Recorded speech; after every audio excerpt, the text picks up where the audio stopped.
Hello and welcome to Next Generation Now Youth Dialogues. My name is Kule Galma. And I'm Eric, and we're coming to you live from the World Economic Forum's studio. Every year, the World Economic Forum brings together next generation changemakers to exchange ideas, build connections, and explore solutions to some of the most pressing challenges. And this year is no exception. Under the theme, Signals for the Future, this year's summit brings together 450 global shapers from 130 countries and territories here in Geneva. As a global shaper myself, one of the things I value the most is this opportunity to connect with other young changemakers working on similar challenges in very different contexts.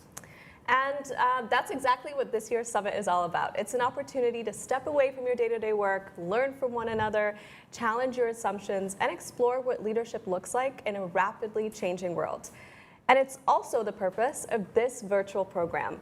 Over the next 2 days, you will have the chance to learn about how young people can play a meaningful role in shaping the world, from building innovative solutions to driving policy change.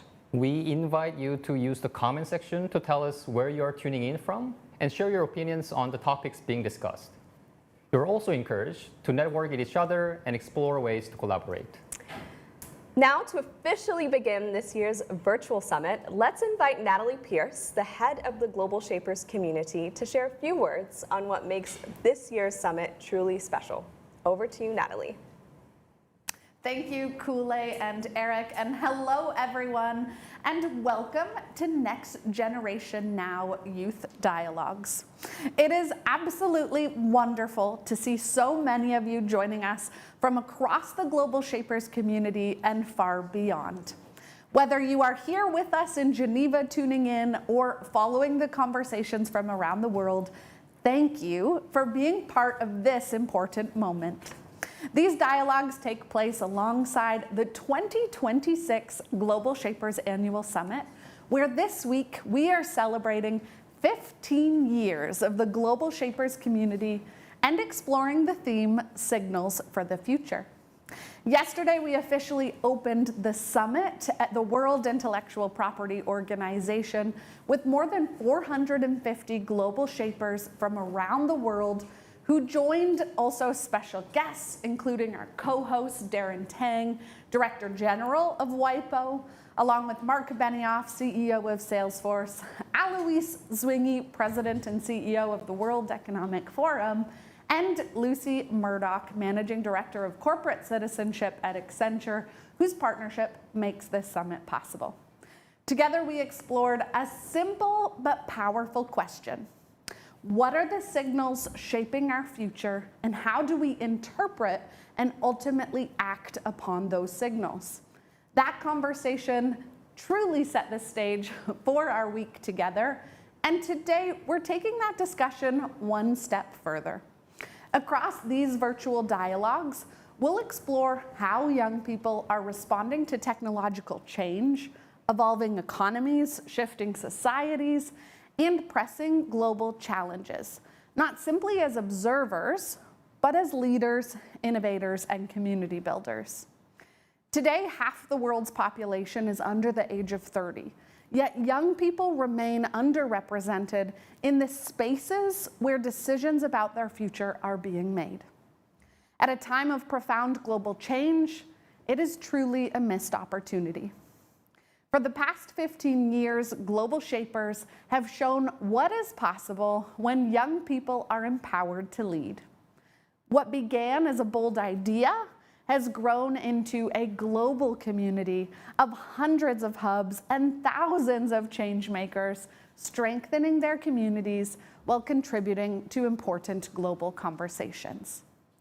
This year's theme, Signals for the Future, reminds us that the future is not something we wait for, it is something that we shape together.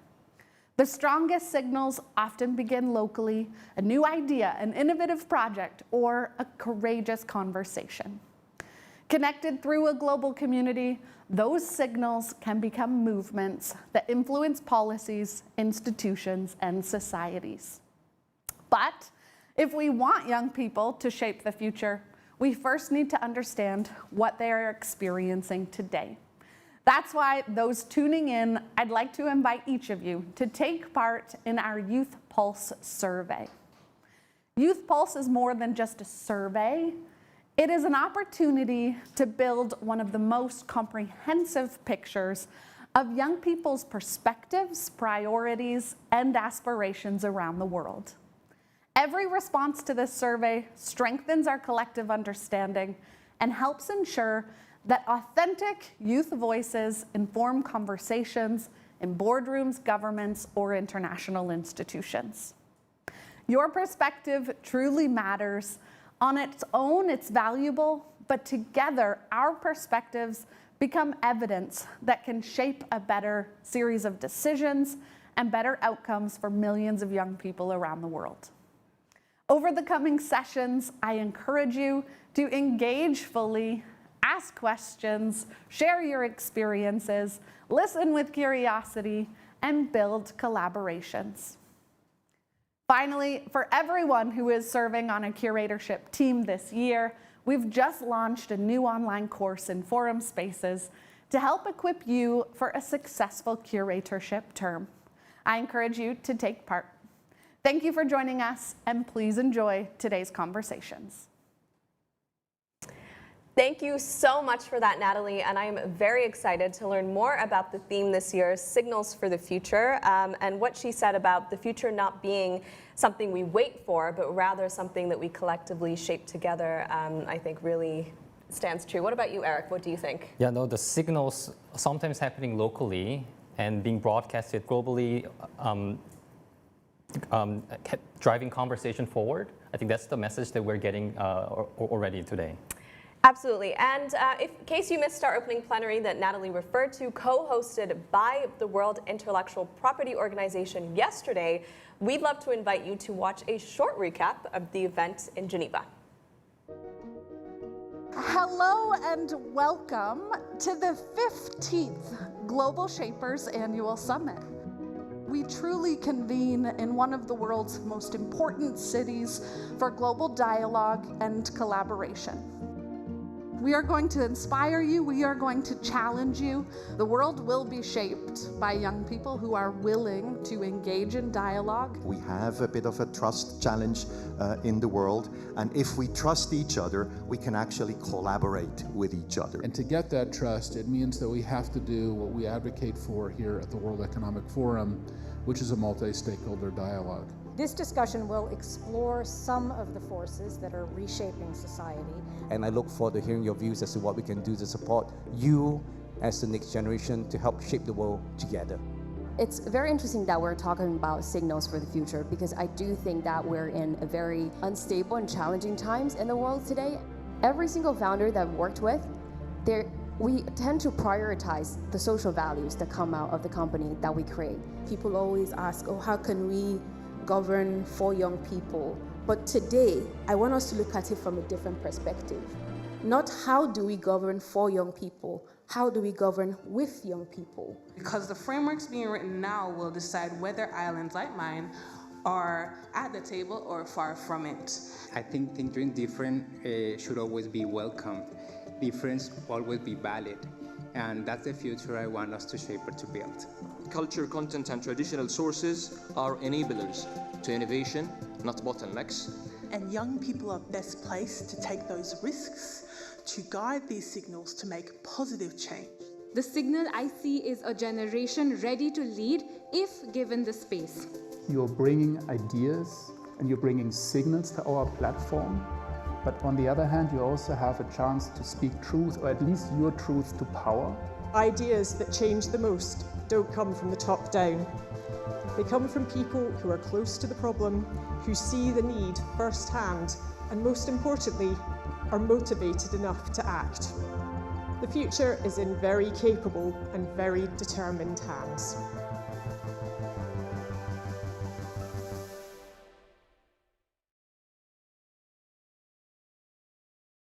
It's so exciting to see the energy from yesterday's plenary. I particularly resonated with Bianca, which I also know personally, when she said about signals guiding positive change. And I think this event is all about having the signals from different perspectives to be able to make a positive change together. What was your thought? I mean, absolutely. I think the points made by Alois as well as Mark on the importance of building trust, I think it's something that definitely resonated with me. Additionally, the points made about bringing young people to the table and ensuring that we're governing with them rather than for them. And finally, the fact that young people are really, I think, best placed to guide risks because they typically tend to be kind of closest to the problem. And in fact, on that note, why don't we actually see what's happening on site to hear from some of our participants in Geneva in person and hear what they're thinking regarding signals for the future. Hi, Abhinav. What's it like in the corridors of the World Economic Forum? Sounds like it's buzzing with energy. Hi, Kule.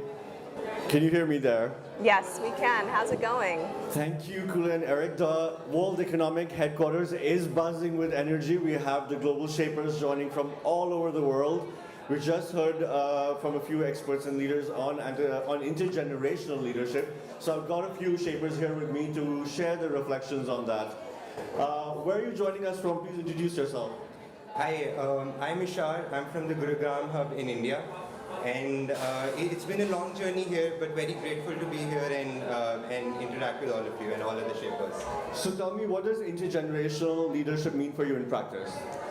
In practice, I feel as the world is evolving, as technologies evolve, as funding landscapes evolve, I feel it's all the more important to bring those two perspectives together.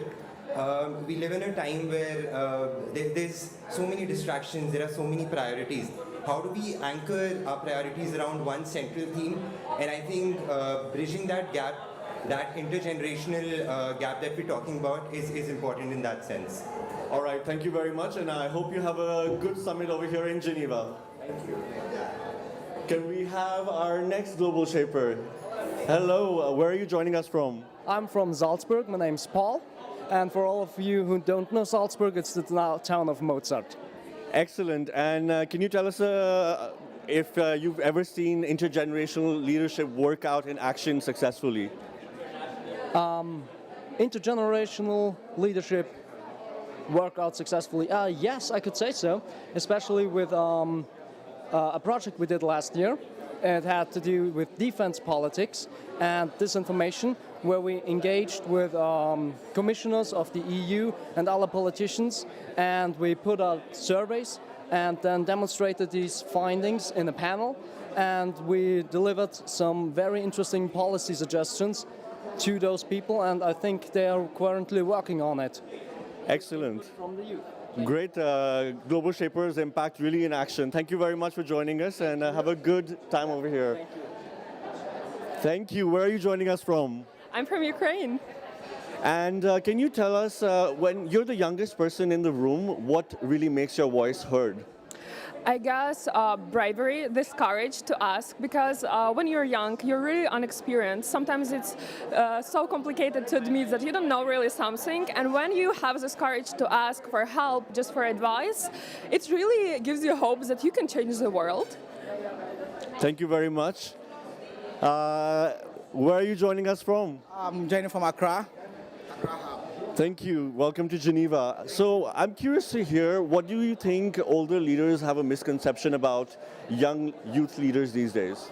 So yes, we are signaling for the future, and we spoke about AI and social media being the baseline for AI industrialization. So the young people in Ghana or globally really think that AI should be reconstituted by institutionalizing some of the policies and helping us also understand what we really need to do in order to participate for the future we're all looking out for. And also, the future we all talk about begins today. They should empower us. They should give us the opportunity to lead. Thank you. Thank you very much. Have a good time over here. Hello, where are you joining us from? I'm Irene from the Paris Hub. We're a hub of 50 members and 200 friends of shapers, and so I'm super glad to be here today. Thank you very much. So we just had a panel on intergenerational leadership, and I'm curious, what do you think older leaders really get it wrong about young leaders these days? Thank you a lot for this question. I don't think we get it asked enough still to this day.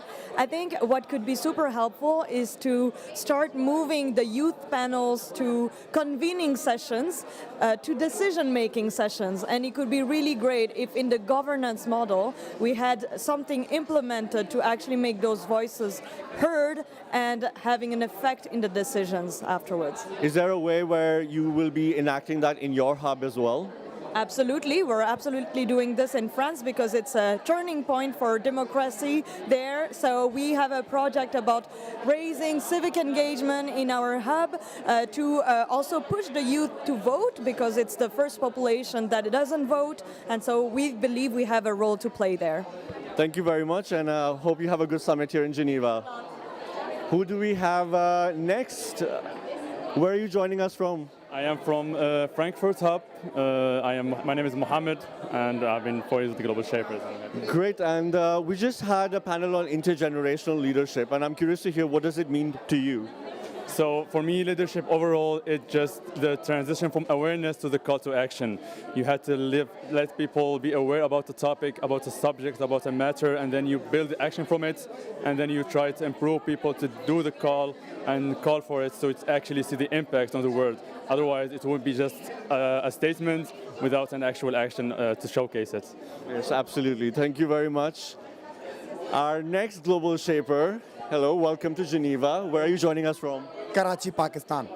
All right, I'm curious to hear when older leaders have to work with a young community or leaders like the Global Shapers community, what is it that they need to agree on? What's the common place? What's significant for them to actually have a successful partnership? I'm coming from a city that have a population of 22 million people, and majority of them are young. The only difference between is the policymakers and the people. So I think so the Global Shapers allow us a good opportunity to connect with the global leaders and having a youth mind and youth perspectives on it.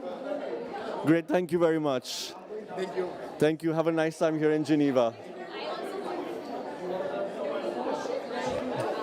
Hello, where are you joining us from? I am joining from Mumbai, India. Great, and so today we had a long discussion on intergenerational leadership as well, and we've been hearing a lot of reflections from global shapers over here on what it means to them. Have you seen it work out in practice in your experience, in your hub or in your community on younger leaders really successfully working with older generations? I feel platforms like Global Shapers community acts as a potential bridge to get two generations come together and have that dialogue, which is really, really necessary to create impact on a local level.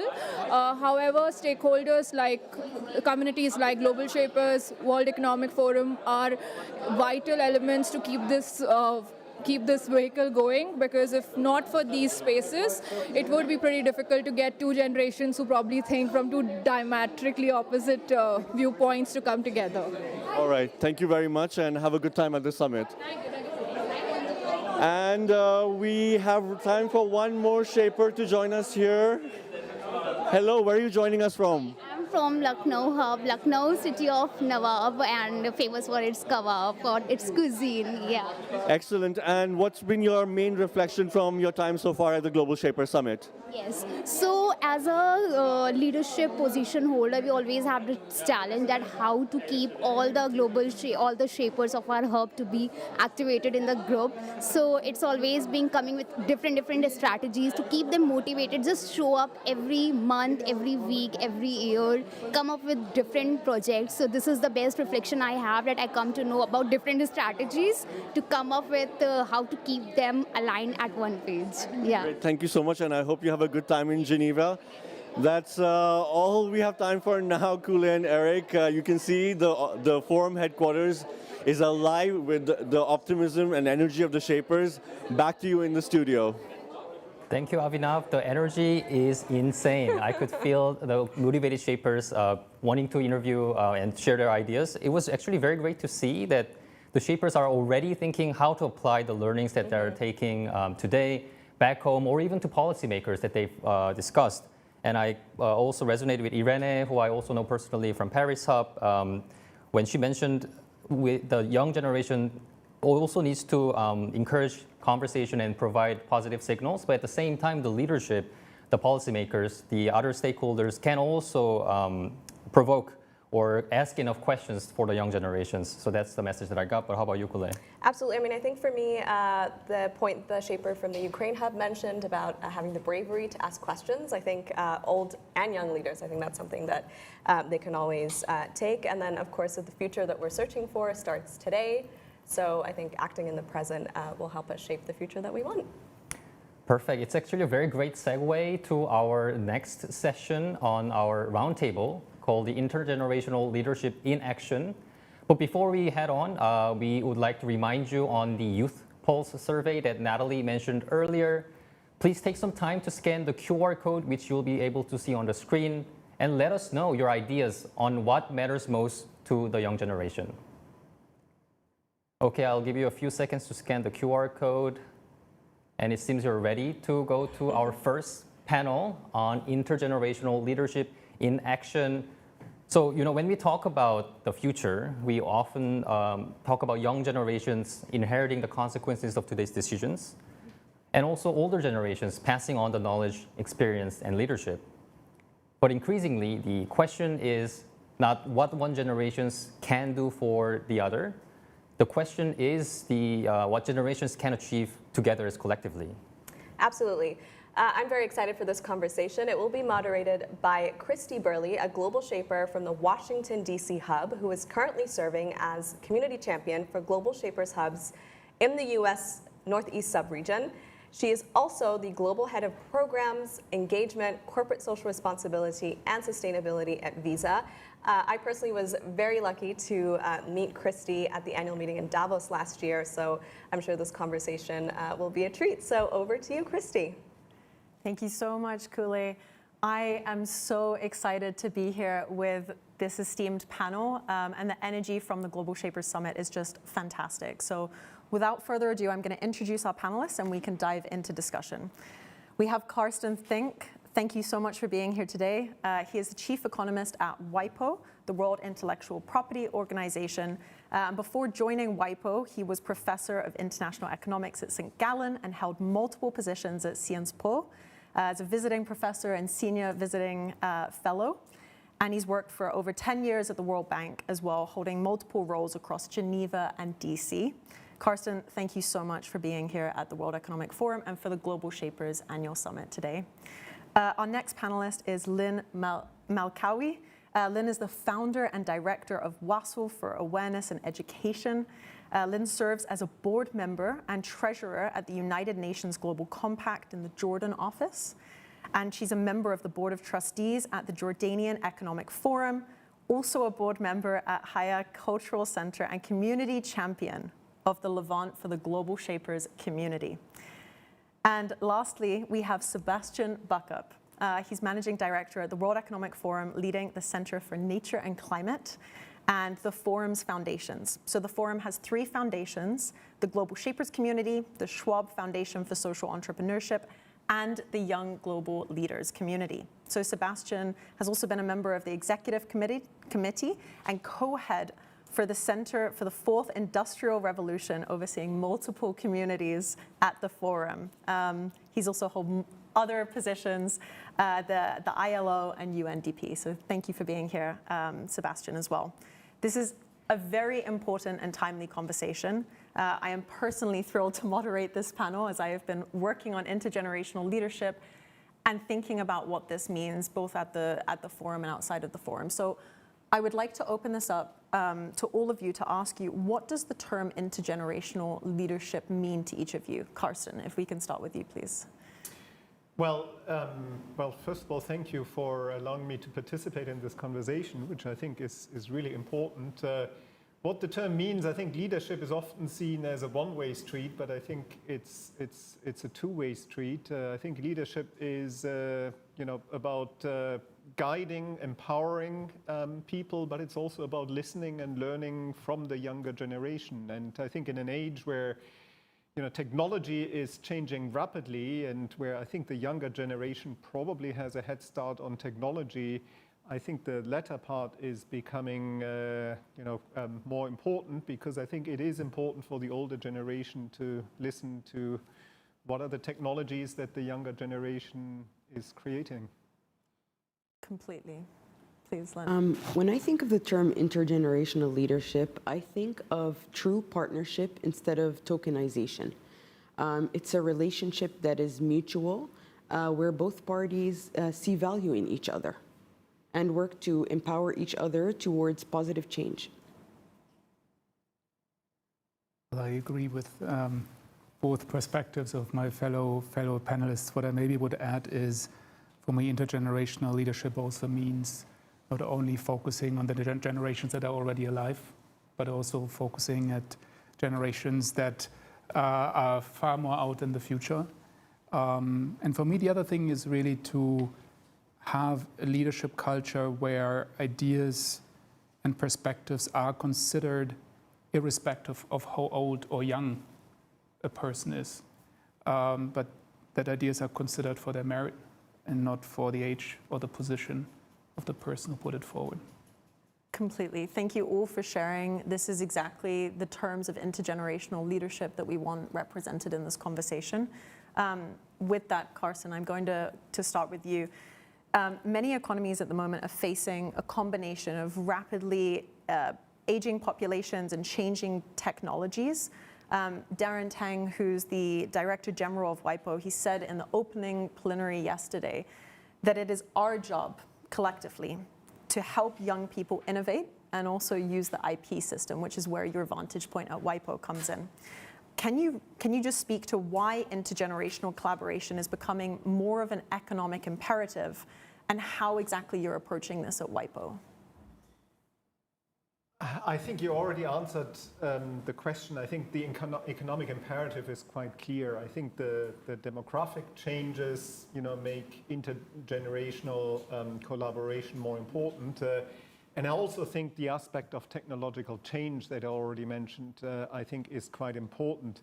If I can pick up on this, if one just sort of considers the impact of artificial intelligence on organization, including on a UN organization like WIPO, a lot of what we do at WIPO is processing information one way or another, and artificial intelligence clearly has an important impact on examination procedures for international intellectual patent or trademark applications. So there's a lot going on. There's a lot of innovation happening in the organization, essentially thinking through how can we effectively use technology. And I do see, the intergenerational collaboration as an important element. A lot of the, senior leaders, colloquially, who control the means of production, they are concerned about, hallucinations, about privacy, data security, whereas I think the younger generation probably sees more the opportunity and is sort of not afraid to sort of make risky moves because it may ultimately backfire a little bit. And I think the way to go is obviously to find a middle ground. And I think the younger generation is probably a lot closer to the opportunities and sees what is feasible, what is doable, what is beneficial. And the older generation is maybe a bit more conservative. And I think it's a way of course of communicating, of empowering the younger generation to really go out, experiment, take risks. But of course, to do that in a way that that is manageable and that doesn't cause negative reputational effects or other concerns in the organization. Completely. I love what you said in empowering young people and creating that structure. And I also want to highlight that we often talk about intergenerational leadership and see it as it doesn't have to be binary. There's many generations that exist, and it's very important that we all work together, regardless, as you said, Sebastian, of age. So with that, Sebastian, I'd like to turn to you. You have helped spearhead and uplift multiple of the youth communities at the World Economic Forum. From your interactions with these youth communities here at the forum, what have you come to understand about how younger generations think about leadership? And how has that work informed what you do here? Yeah. Maybe to begin with, we have carried out also a little bit of research through our Youth Pulse survey, through our Global Future Councils on what young people expect from leaders and how young people think about leadership. And maybe the surprise or not surprise is that it's not so different across generations. People look for accountability, people look for transparency, people expect from their leaders and organization a long-term vision. So that actually connects people across generations. I think what is different is, of course, the context in which people are young. And the context is, for instance, and of course that's on many people's mind, defined by technology. I remember when I graduated from high school, that makes me now very old, the internet was very new, and I, at the time, quite quickly learned about how to program and develop software. And it gave me an enormous confidence that I know things that many of the people who are technically in higher positions don't know. And that made me meet these people with a different kind of confidence to say, either you see me as a partner, or I'm going to be a competitor. And we had something like this. We had something like this yesterday also in the panel, where I think one of the shapers said, you know, young people today don't necessarily train to be hired. They train to be entrepreneurs. They train to compete. There are more and more one-person enterprises as a consequence of AI and so on. So I think with that advantage, there is an expectations of leaders to take young people more seriously.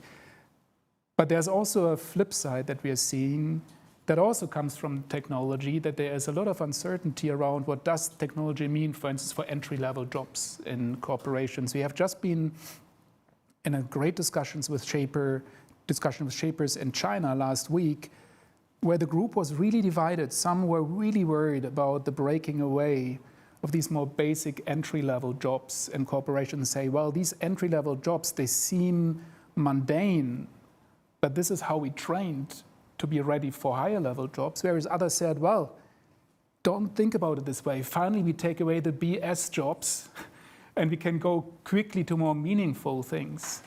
So what I want to say with that is that young leaders don't want to go back to old entry-level jobs or whatever. They expect from their leaders to deal with new technologies more responsibly and in a way that gives them a future. So there's a lot of change and expectations happening in different directions. At the World Economic Forum, we are very systematically bringing the young generation in. I mean, this is a program from and with shapers. We have 450 shapers hubs around the world. We have 11,000 shapers and alumni. We bring them into our expert councils. We bring them into our initiatives. We survey them. We take them very seriously as a stakeholder group to keep us at the edge of what we're doing and make sure that we are a space which is not just a mirror of power, but that is also a space that questions power. I really love what you said, and to add on to that, it speaks for itself when Kule said that we met at Davos. What the World Economic Forum is doing is integrating these three communities and positioning younger leaders as equals at spaces of spaces of power and dialogue that happen typically. Lynn, I'd love to move to you. And you're one of the most prominent leaders in the space. As Sebastian said, there's 450 leaders that we have in Geneva at the moment, but there's over 10,000 global shapers, active global shapers in the community, and even more alumni. But Lynn, we're so grateful to hear from you today. And I would love, looking back at your own journey, what moments have most influenced how you think about leadership and how you show up today? Absolutely. So when I look at leadership, there's multiple stations in my life that have made a difference. So I would look at maybe childhood, schooling, work, and I would say those three. I would like to share like a few stories, because I believe it's stories that shape us and that make a true difference in our lives. I remember when I was younger, maybe like in 5th grade, they asked us to write what our biggest dream was. And I remember writing that I wanted to be the first woman prime minister of Jordan. And I remember till this day the teacher laughing. And that's when I learned my first leadership lesson, is to never put out the fire in somebody and always take people seriously. So that is the first story I have. The second story is I was working in the US in a Fortune 500 company a few years ago. And I remember one of my bosses coming up to me during the month of Ramadan and saying, Lynn, you celebrate Christmas and many other holidays with your colleagues, so we wanted to collectively fast a day in Ramadan for you. So that's when I learned the second story, which is empathy and connection with people. I remember also one time at work, whenever my parents would come and visit, I would invite my team over to my house to have them try Middle Eastern dishes and see just how a Middle Eastern household is. So I remember one of my managers taking down the recipes, and I was like, why is she taking down these Middle Eastern recipes? And on my birthday, she came and she had cooked all these Middle Eastern recipes for me.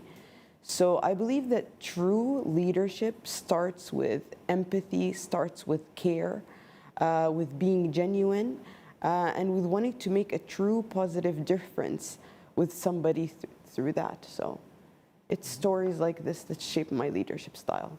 So I believe in servant leadership, to put it all together. Thank you so much for sharing that. It gave me chills as you were saying the first story around the fire being put out, because to look at where the position that you're in today and how that fueled you is really inspiring. And I hope that for anybody that's tuning in and you've had fires being put out, that Lynn's story can also inspire you. We're lucky to have a lot of varied backgrounds in the room at the moment. So Carson, I'd like to go back to you. You've spent many years teaching before coming to WIPO and spending time in universities. I'd like to know what you learn about leadership from those spaces and perhaps how it's influenced how you think about it now. Well, I think, and I agree with Lynn, I think a lot about leadership is about listening. I think that's important, empathy, and also realizing that I think many young persons who have a lot of potential also have a lot of doubts, insecurities, and I think it is to give them the space to empower them to overcome those, and sometimes also to push them a little bit, maybe to to put them in a position that challenges them to some degree, and that also forces their best abilities to come out. So I don't think it's leadership in the classical things. Of course, leadership by example and so on is important, but I think a lot of it is just connecting to people, empowering them, listening to them, and giving them the confidence that their ideas matter and are being taken seriously. And my wife tells me this a similar story. She told in school that she wanted to become UN Secretary General, and she was equally laughed at. She's not yet UN Secretary General, but the reason, and I think it's the same with you, the reason she remembers that is because she wasn't taken seriously, and I think that in a sense leaves a mark. It does, and I love that you said yet. She isn't yet Secretary General, so amazing. Sebastian, I'd like to turn back to you to kind of follow up from what we spoke about earlier and understand from your perspective at the forum, what would and what does meaningful power sharing across generations actually look like? You spoke about the future councils. There's definitely other examples as well. Could you speak a little bit to give people a flavor of how they could do it and what's worked really well at the forum? Mm-hmm. Well, on this term, maybe to start there, on this term of power sharing, when people talk about power sharing, they suggest that power is sort of a limited resource that needs to be carved up and then distributed or redistributed. But I think it's more useful to think of power as a capacity to do something. And then it's not so much about sharing power, it's actually about power pooling or power combining. And I find when we think about intergenerational leadership, it makes a lot of sense to look at it in that way.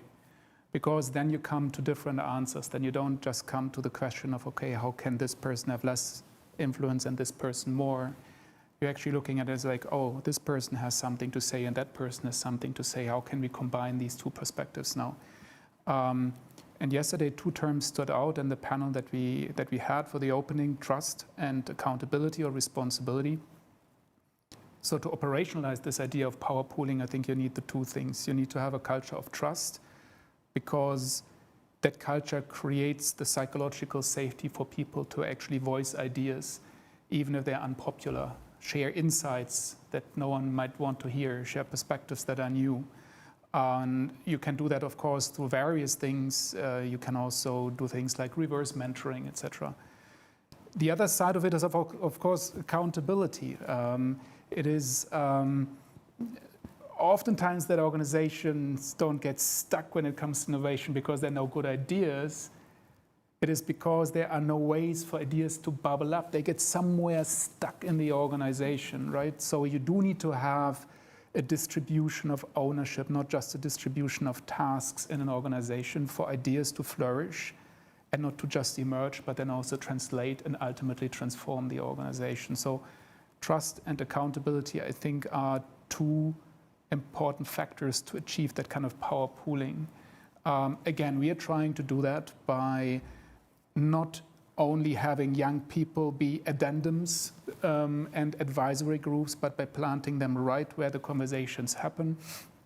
We are bringing the next generation to our annual meeting in Davos, make sure that they are in the room where power is, not to just give them signals, but to also speak truth to power and challenge old wisdoms. Completely. Having dialogue between all generations is so important when we think of a neutral space to be able to make progress in the world. The last question we have a couple of minutes, I'm going to pass to you, Lynn. An important statistic that I wanted to highlight is that the average board age is around 63 years old. And yet half the population is under 30. This is, for our chief economist in the room, a bit of a back of a napkin calculation, certainly. But nonetheless, it's indicative that a large group of the next generation is often left out of conversations at a very strategic and governance level.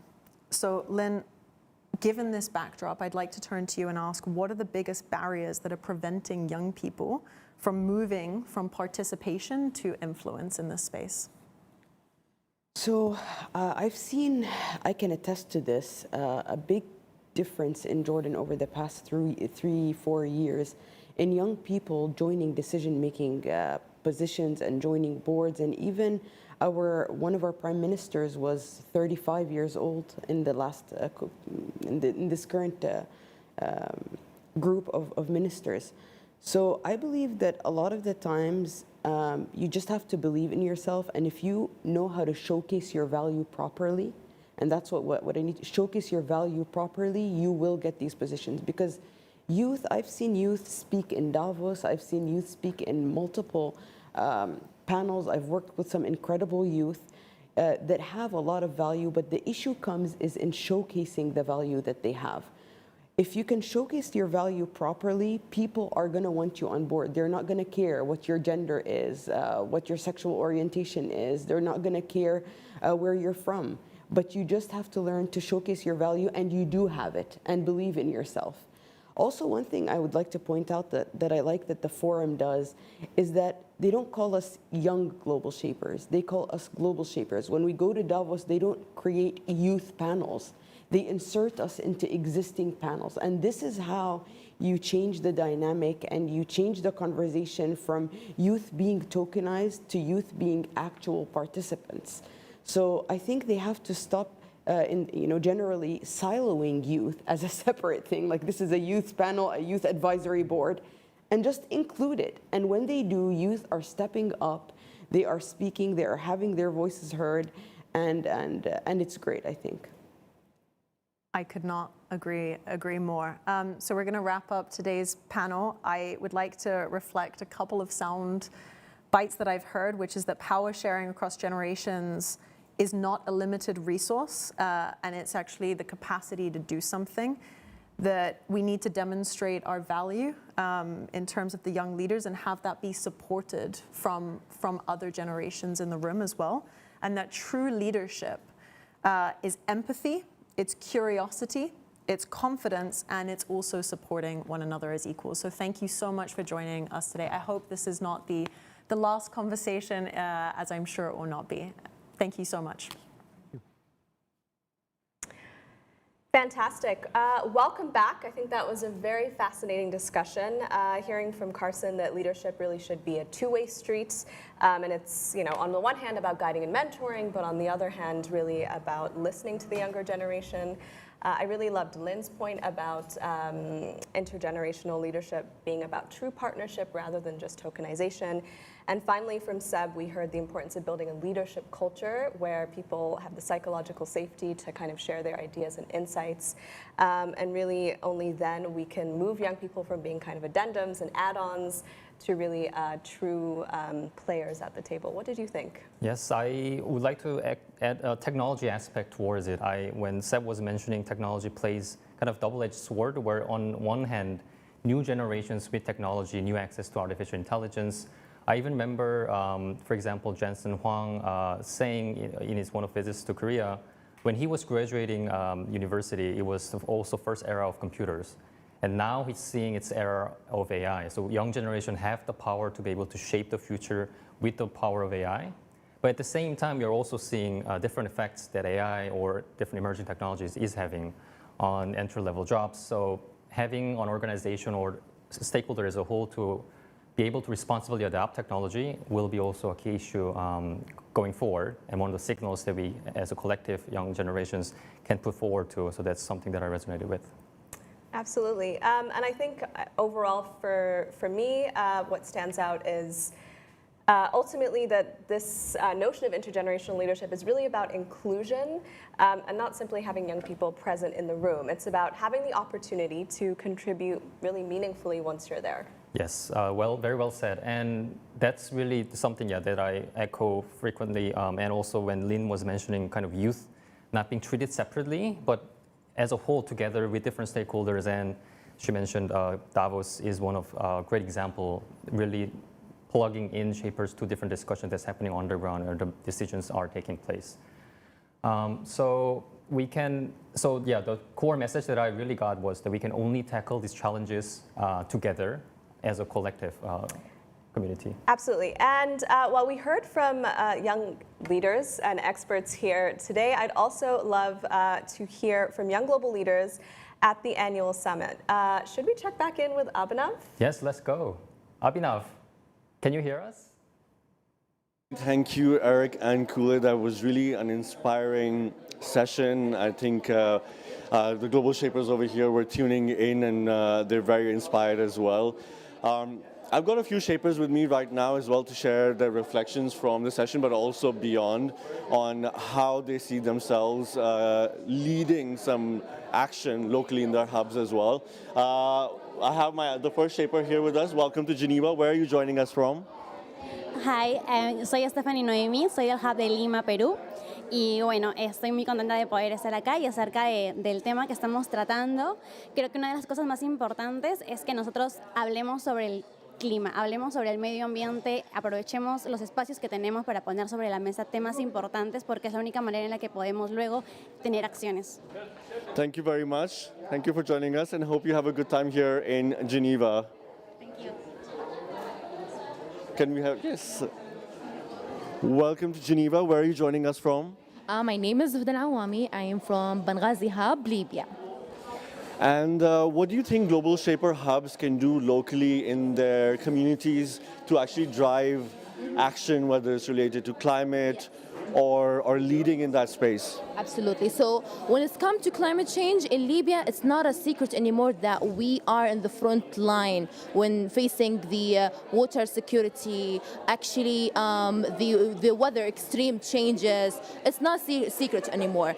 And for as us, for our young leaders, we have this big initial role to lead initiatives and to be a part of actual change decision process. So in Benghazi Hub, in Libya in general, we are working constantly for creating, let's say, out of the books initiatives, social media campaigns, projects, and actually raise the awareness and actually finding the perfect, and not a perfect, but finding the practical solution in order to we can find the, let's say, to come up with the recommendation to give it to actual government, and that, and like this, we can really help in the change making.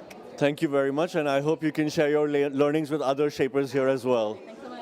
Thank you. Where are you joining us from? I am joining from Kolhapur, India, Maharashtra. So really excited to be here. Thank you very much. And how are you seeing climate change show up in your local environment, local communities? Okay, so the beautiful thing is that I'm here to represent rural India. So the thing is that the first main thing that we did in the last year to show the climate impact in Maharashtra was we hosted a regional West Indian retreat. As everybody knows, Maharashtra has been associated with the Sahyadris and the mountains, and it rains beautifully and heavily out there, the nature and the green lushes. So we wanted to make sure that the rest of the western region of India, where we have Gujarat and Rajasthan, where there's drought in some parts of the area, we wanted to make sure that they get into us, then we made them feel how nature and climate really reflects on and how the beauty is reflected. Other thing that we are doing in our hub is we've just launched on the Environment Day the LEAF project, which is local actions for environmental futures. And in this, we have implemented 100+ seed balls, as implementing plants and taking care of them is a real tough task. So in June, July, August, we have heavy rains in Maharashtra. So we made seed balls out of counting pads, soil, and some other organic ingredients. We made balls out of them, implanted seeds in them, and we've implanted them in various parts where the rivers flow. So yeah, this was something that we have done for the climate this year. Great, that's a very inspiring example of Shapers in Action. Yes, thank you so much. Nice being here. Thank you. Hello, where are you joining us from? Hey there, so nice to meet you. I'm Luis from Florianopolis Hub, Brazil. And what is it that gives you hope about climate action right now? What role can the Shapers play in it? So I think that what gives me hope are local solutions, like community solutions, where people are a part of the solution that we're building and what we're thinking. Right now in our hub, we have a project called Eco Trilhas that we usually take experts and knowledge and bring this knowledge to the local communities, and we also involve them with the territory, so doing hiking trails in the natural and urban area, so they get this feeling of connection with the place and understand how are the climate change impacting this environment and what we can do about it, how we can actually move around and rethink our world toward these solutions. And I believe very much in that the role of shapers in this world and thinking about climate is about not necessarily just thinking about development, but yes, in involvement. How can we involve our community in the climate subject and make them care about something that is affecting everyone in their daily basis? Great, thank you very much. Hope you have a good time here in Geneva. All right, Kule and Eric, you can see our shapers are very action and impact oriented. I see that they're going towards their next session now, so I'll let them go. Back to you in the studio. Thank you so much, Abhinav. I think hearing directly from participants is always one of my highlights of our virtual programs. I loved hearing from some of the shapers about how they're approaching climate change in their regions, from supporting with water security to seed planting and uplifting local and rural communities. How about you, Eric? Yes, it was great to see some of the local language spoken as well. And really, the shapers are at the core, at the forefront of these local challenges and placed best to be able to tackle these challenges with the local community together. And that was the message that I was hearing. So I was very glad to see that there are a lot of shapers working actively right now, feeling and trying to improve the challenges that they're going through. Absolutely, and it's always nice to see that whatever conversations are happening here in the studio continue in the hallways and the workshops. And for those online, we definitely encourage you to continue these conversations in your communities and online. All right, next up, we have a very special message from Andre Hoffman. co-chair of the Board of Trustees of the World Economic Forum. The Board of Trustees is World Economic Forum's highest governance body, which guides the organization's mission, strategy, and long-term stewardship. Ahead of the Global Shapers Annual Summit, we asked him what his key message for young people that want to make a difference would be. Let's tune in to hear what he said. What's important to me, really, is that we understand that the future of humanity depends not only from the others, it depends from us as well. It's so easy to have a resigned approach to this and saying, I'm a little cog in a big wheel, I can't do much. Well, that's not true. In fact, it starts with you. You individually can make a difference. What's important is that we start realizing that the future of the system cannot continue the way it is, and therefore it needs to be changed. And it needs to be changed by every participant to the system. A system changes one small step at a time, and each one of you can make that step. Now, the best way to think about this is to be able to contribute to society, contribute in a way where you give something to the system. So you go away from it's all about me to talking about we. And the best way to do me and we together is to think about the others before you engage into any activities. And if each one of you contributes positively to the human capital, to the social capital, we are going to be able to change that system. And we will help you, of course. It's not just a question of generation. It's a question that collectively we can do so much more. What an inspiring message. Yeah. Andres' message is really a reminder that every one of us has the power and the responsibility to shape the world we want to see. Absolutely, Eric. I mean, I loved hearing from him, don't think that you're a little cog in the wheel and that you can't make a difference, and his idea of moving from a me to we mindset, and how if we come together and we collaborate, we could really make a difference. Did you have any reflections? Yes, I particularly resonated with taking one step at a time. Mm-hmm. It's a collective effort and driving positive change together. And in order for us to do that, we also have to put others first. So that was kind of the message that I really resonated. Absolutely. And I think we'd also love to hear your thoughts on this. And as we come to the end of our first session, please take the Youth Pulse survey. Let us know what you think about everything you've heard today and more. You'll see the QR code come up now on your screen. It really helps us ensure that the voices of young people are integrated into the conversations taking places in boardrooms, governments, and international institutions. All you had to do was scan the QR code and follow the instructions on your screen. And now we are going to take a very short break, but don't go too far because we will be back 3 p.m. Central European Summer Time for the next segment of Next Generation Now Youth Dialogues. In our next conversation, Anxiety to Agency, Restoring Our Planet, we will be exploring one of the most defining challenges of our generation, and we hope to understand how young people can meaningfully drive climate action. We'll also watch some of the submissions from the Proudly From My Home campaign. The Global Shapers Hubs have participated, and I'm very much looking forward to that. I'm very much looking forward as well. So thank you so much for joining us so far, and we'll be back here at 3 p.m. Central European Summer Time. See you soon. See you.